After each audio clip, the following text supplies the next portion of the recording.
So we're going to go to a different kind of storytelling now. Slightly. All right, filmmaking, film. Even better. And I'm going to, who likes films? Any good films? Anyone seen any good films? And like anything happening? Yeah, I hope so. Me too. You're right. So we want to introduce the Ted Turner Professor of Environmental Media here. And you know a little something about Mr. Turner. I do. So I worked with Ted. That's the way he liked to say it. Ted Turner was the founder of CNN. Ted Turner gave $1 billion to create the UN Foundation. Ted Turner donated money to create the Nuclear Threat Initiative. And Ted Turner in his day was the largest single landholder, private landholder in America. All the land he owns now 12 ranches, nearly 2 million acres, will become part of a land trust when Ted passes away. I put amazing group of people together. We wanted to honor Ted and Ted's legacy, his boldness, his audacity, and his storytelling capacity. Absolutely, storytelling. And we took a group of students to one of his ranches. We did do that, McGinley, and you were there. It was incredible. I sent Kim pictures where we met bison, and they were doing some pretty amazing work there with bisons on his ranch, and it was an absolutely incredible. Doing really interesting work with regenerative agriculture and growing topsoil, and the students who went all told stories. So I'll have more to say about the branches in a bit, but we announced on this stage, Ted's daughter, Laura Turner Seidel, and I, that we were launching an effort to endow a professorship in Ted's name. Absolutely. Which we did. It was interrupted by COVID, so it set us back a while, but ultimately we raised the money. And I want to introduce to you now the Ted Turner Professor of Environmental Media.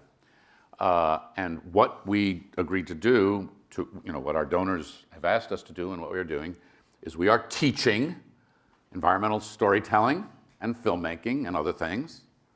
And we are convening every year in Ted's name to hear from someone who is a remarkable, bold, courageous, audacious storyteller.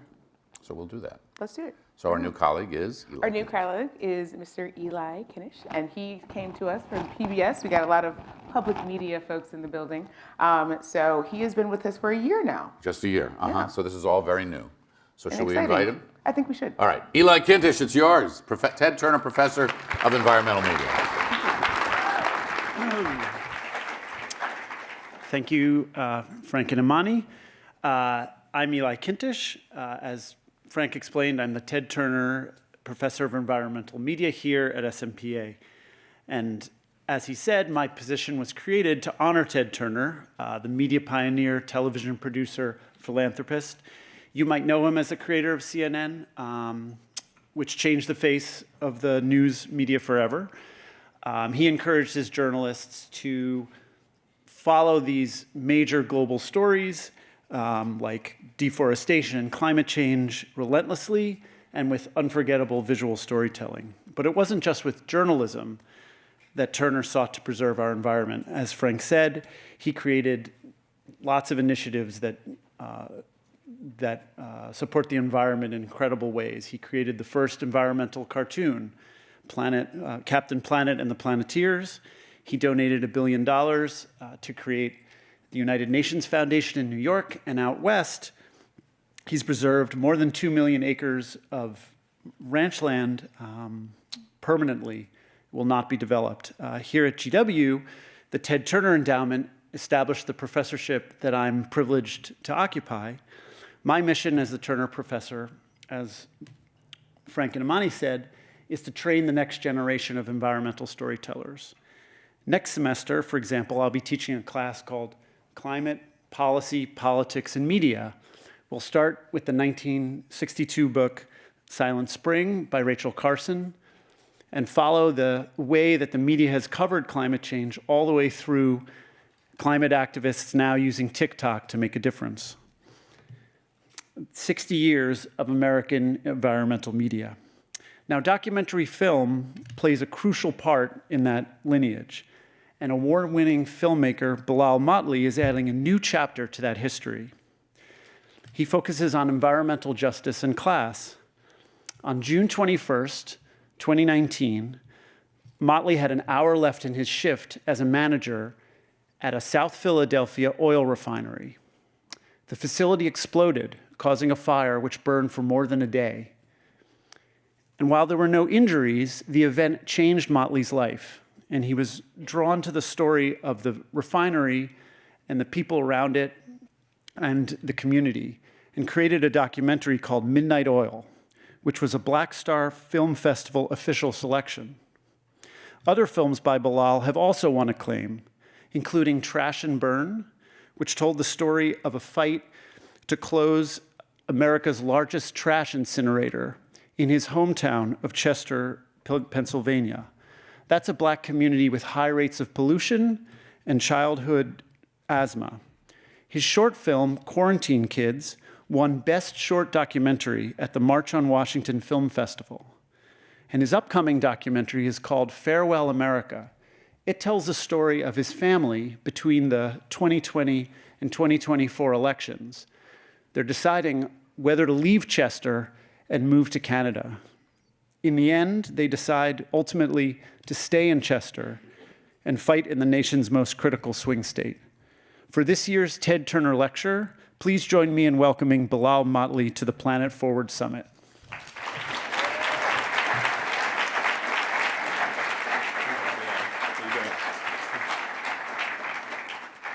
Hello, everyone. Thank you. Yeah, you can cue the video. My name is Bilal Motley from Chester, Pennsylvania, and I'm just grateful to be here. I love DC, and I really appreciate this. So let me see. Guess we can go back. Guess we can cue the intro video. Yep. When things get hard, I run, right? After the 2020 election, I just knew that he will return. We know who he is, right? I won't say it, I won't get you in trouble. And I knew he would return. My hometown of Chester, Pennsylvania could not deal with that. We already have so many issues there, I couldn't deal with that. My family could not deal with that. So I planned with my family, my wife and 2 kids, we were out. I'm done, I cannot do this. You know what I mean? So we're in Toronto, there's my kids right there, and my wife. You know, it's nice up there. And I was like, you know, that's what my next film was about. You know, I was going to run. That's what I've been doing my whole life. And that's at the heart of my next film. More on that later.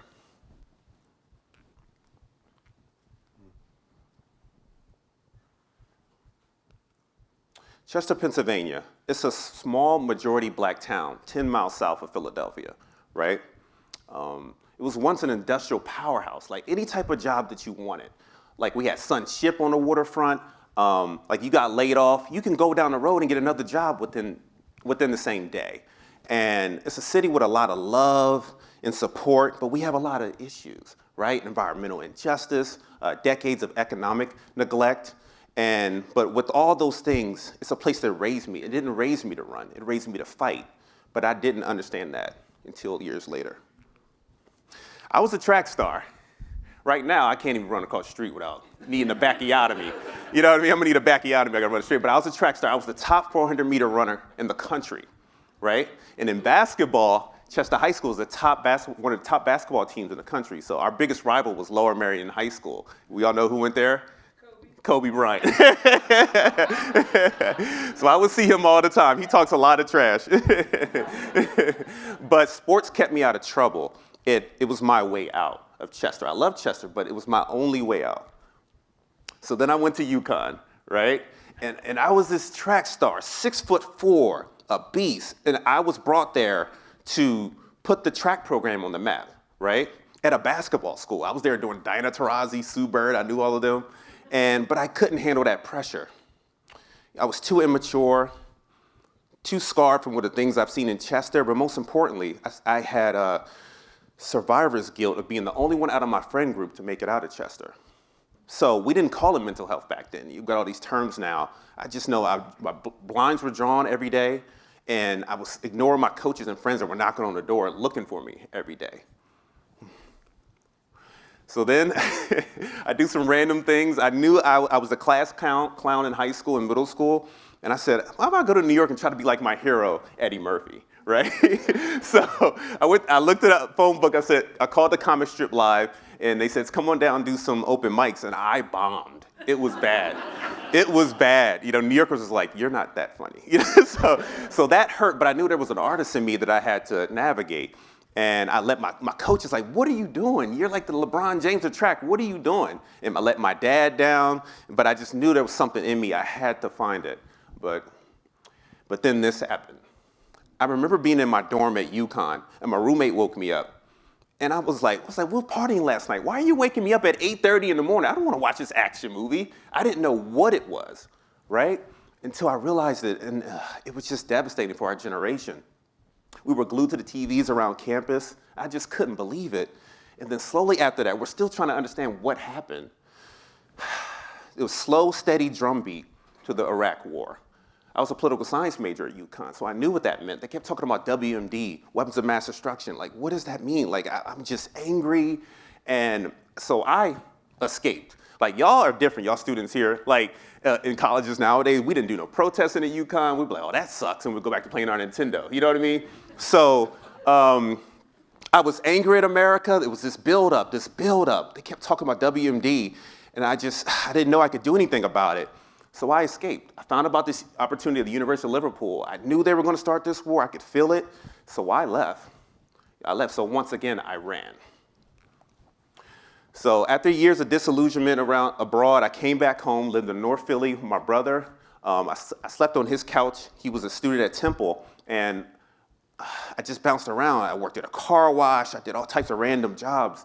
And I found out about this opportunity at the South Philly oil refinery. And I remember the first day there, I looked at the person next to me. I was like, yo, how much do we make? I was like, for real? I couldn't believe it. You're making like $200,000. You don't even need a college degree. And I just couldn't believe it. So it offered me stability that I never had. And also, my childhood friend, Kristen, we reconnected, you know what I mean? She was a pharmacist now, and we started this family. We got married in Paris. You know, it was just magical. But then I noticed something. Sleep was hard. Had headaches every day, dizziness, and something was wrong, you know, and then the stress of being there, 12-hour shifts, and the microaggressions at work from coworkers that would say crazy things to me. And then my mentors, I started to lose them. Jim McHugh on the left, who we used to talk, man, when are you going to retire, man? It's been 35 years. He was like, all right. Like, don't you want to go to Ireland? Don't you want to retire? He was like, all right. He finally retired, going away party, and then he died, like, a few months later. And then my guy, Chuck Armour on the right, my shift mate, my buddy, I'm in a manager's meeting. I'm a foreman at this time. I get a phone call from his brother. He said, are you Bilal? I was like, yeah, what is it? He's like, Chuck died. And everybody's like, why are you crying? Like, I was like breaking down. They didn't know what was going on. So, and Mike West, my other mentor is not pictured. He died. So I knew this place was going to kill me. I just knew it. I knew this place was going to kill me. Like, all this money, like, this place changed my life. I was like, I can't catch a break. You know, and also, this opened up a wound in my mom, who died when I was 6 years old, back in 1987. She was only 29, she died of cancer, and we was in Chester. And I couldn't do that to my kids and my growing family. I just couldn't do it, so I had to do something. So I did the unthinkable. In refinery history, nobody leaves on purpose. 200,000, who does that, right? So I left, I said, I am out. I found out about this writer's room in New York. Jerry Przigan, who wrote on my favorite TV show, Frasier, The Jeffersons. He learned under Norman Lear, who created all modern TV. So I walked into this building. I crossed that threshold. I'm in New York, and I'm at the table, and it's my turn to present. And he's listened to my story about this pilot script I called Midnight Oil that ended with an explosion that affected the community. That's just my creativity, because that place scared me. And he's listening. He was like, this is brilliant. I was like, for real? And I was like, this is it. I'm a genius. I left the building. All the billboards was like, my name was up there, my picture. In my mind, all the food vendors were like, you're the man. But I couldn't cut it. After only a year, I'm back. I begged for my job like an ex, like, hey, how you doing? You know, text my ex. I begged for my job back. I couldn't cut it. I felt like I let my friends down that were rooting for me. But most importantly, I let myself down. And I thought, I'm not an artist. I'm this kid from Chester. Who are you to think you can do anything? And then cue the Midnight Oil trailer, please. This is the formerly Sunoco refinery, now PES refinery, Philadelphia Energy Solutions. This place, I loved it here, but this place did always scare me. And I always wondered what would happen here if something went wrong. I've never seen anything like that, and I thought everybody was dead. I never really considered what it could do to the fence line community that surrounded the refinery. My daughters are dying, do you understand? 2 daughters with cancer. We're not bad people, we're good people. The only thing we want to do is provide for our families, and the damn jobs ain't out there. If you think they are, they're not. I think about the future. Will my daughter and my son be proud of me? And what I did I speak up? Was I brave?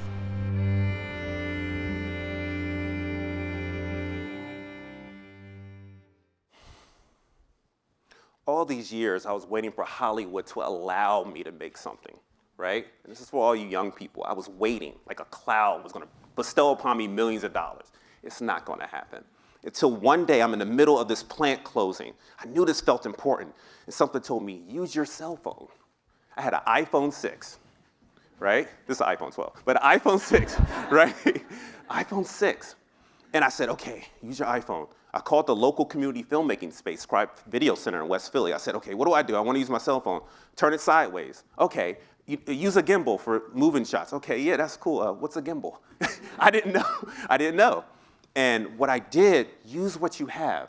I didn't have any money. I spent like $100 and something, and I made a story from my soul about the most important event that happened in Philadelphia that year in 2019, right?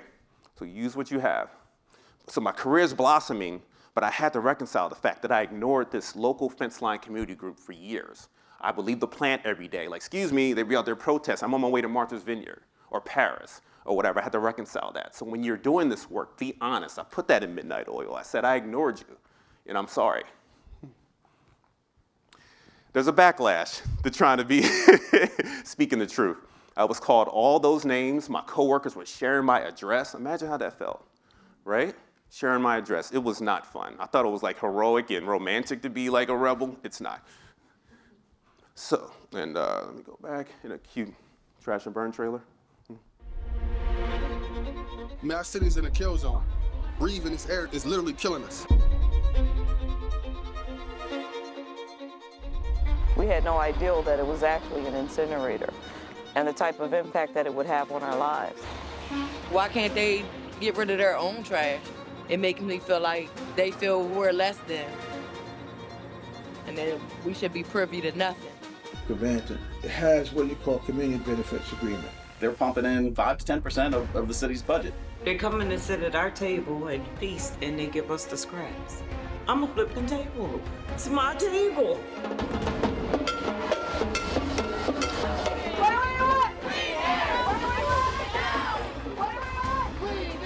We not quitting. We ain't tired. I still ain't freaking scared.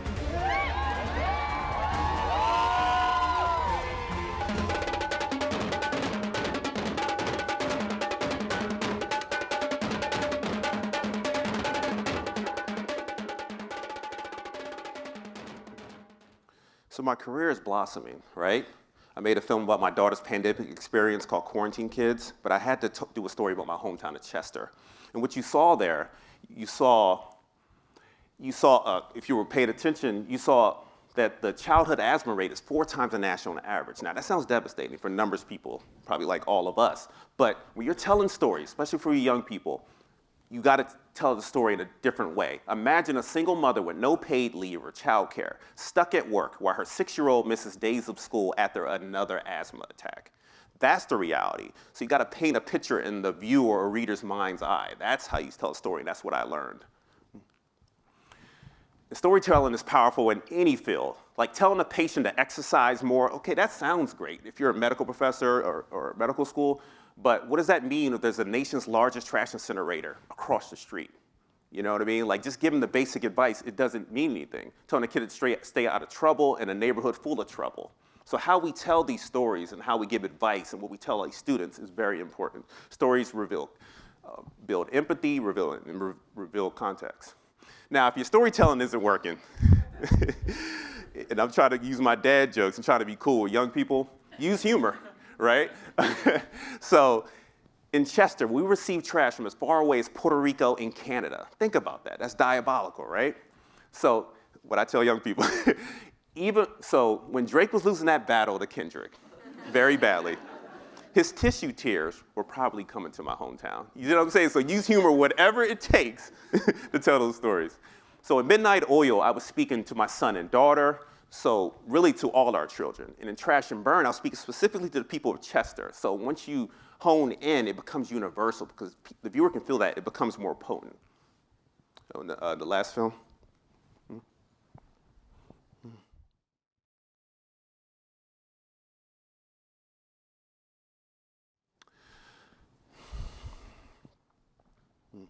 This is Farewell America. This is my upcoming film. We were gonna leave our responsibility until my wife and I, Dr. Kristen Motley, realized, no, this is our country too, right? Like, we are the answer. My wife, who had lifelong stutter, she realized, you know what? She became the health commissioner in our hometown to help fight environmental issues, and she became a main surrogate. Like, she would be on stage with Josh Shapiro and have a louder applause than him. And me, in my filmmaking and teaching Black and brown youth how to tell environmental stories, like, you are the answer. And through this film, like, half of the country's not gonna like this film, and Mr. You-Know-Who is really not gonna like this film. But I have to do it anyway. You are the answer. Use what you have. I'm from Chester, a city that was given nothing, but you got this. Use what you have and tell these stories. So I will meet this moment. I want you all to meet this moment. And yeah, this is going to be the film of this moment of 2025. You are the answer.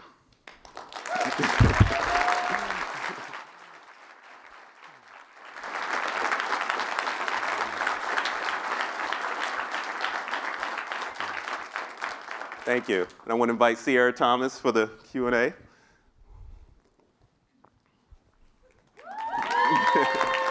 You can go over here. I got you. Thank you. She wants us over here. So. Yeah. I'll go right here. Okay. That was cool, right? Cool. Okay.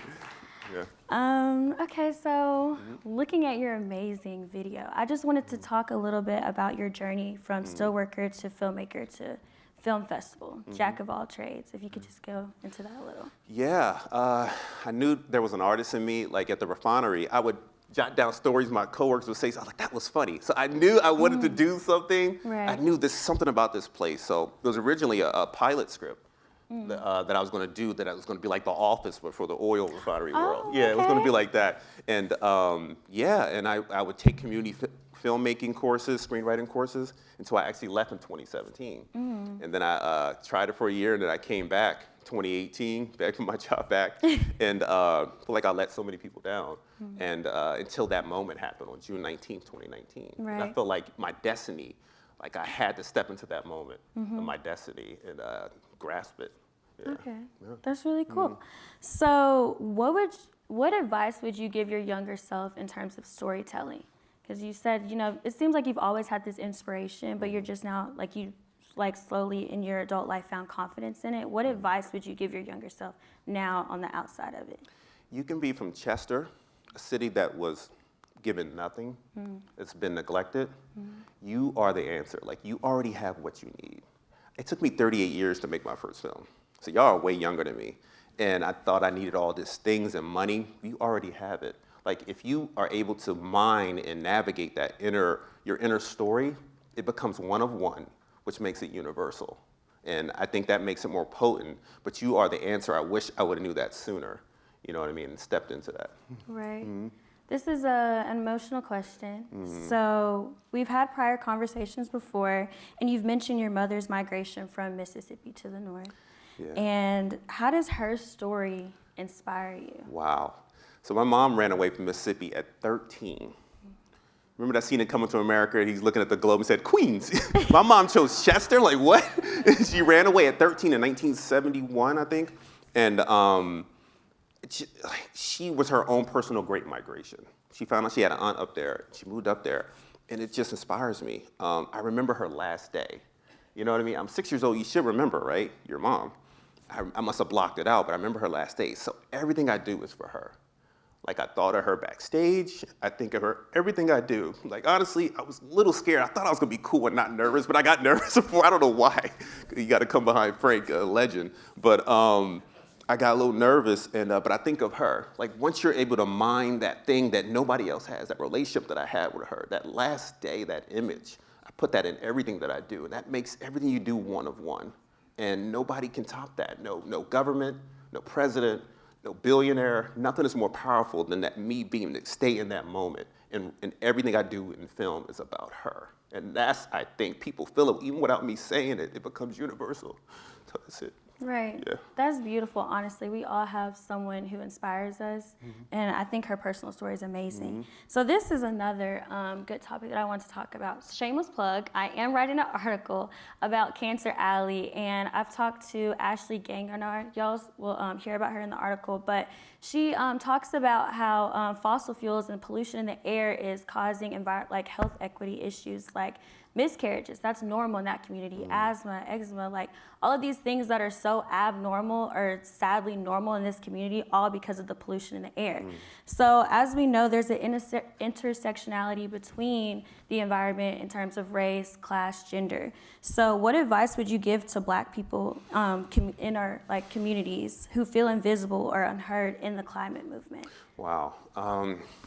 Yeah, there's going to be forces that, like in Chester, for instance, that incinerator's been there since 1994. They would not, if anybody knows anything about Pennsylvania, that incinerator would not be in Bucks County. You heard about the swing state. It wouldn't be in Montgomery County or Chester County, but they put it in Chester. Intentionally. And we don't have, exactly, we don't have that same political power. In the Zulene Mayfield and Trash and Burn has been screaming against this place. And so what I say is just speak up. There's some forces that may be above you, but my wife, you are the answer. If you don't do anything, you'll succumb, and that's what I did when I almost ran. You see in my next film. But she became health commissioner. She could work anywhere, at a pharmaceutical company. She's, you know what I mean? And I'm gonna do this work, so do something. Even if you don't see the results in your lifetime, the next generation can benefit for that. But do something, because if you don't, you'll fall into despair, which I've done multiple times in my life. Right, and I think also it's realizing how personal it is. Like you said, it's intentionally placed. And I think it's important for people who look like us to realize that we need to use our voice to tackle these issues. So I did want to talk a little bit about your upcoming film, Farewell. So could you talk a little bit about it? I know, what made you decide to stay? Because there's some days I'm like, what were you thinking? Right. So we were going back and forth to Toronto. I don't know if anybody's been there. It is awesome. Oh my God. Wow, the food. So and it's so calm and quiet. We were going to leave, and that's my pattern, right? I said, 2020 election, he could return, let's leave. So you'll see my kids, they're little. Are we there yet? Are we there yet? At the beginning of the film. And you see a change in us in the middle of the film. Like, hold on, what about our family in Chester, Pennsylvania? What about our work in the community that I've been doing? My community filmmaking mentoring I do, and my wife's healthcare outreach.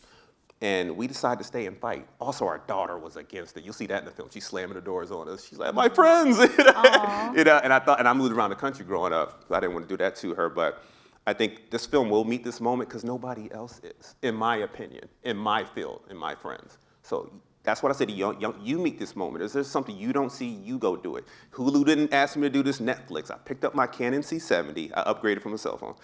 I picked up my Canon C70. And I just did it over these last 4 years. And I think it's going to be one of one. It's going to be the film of the year. And I'm okay with saying that. The old motto minority is don't be humble. No.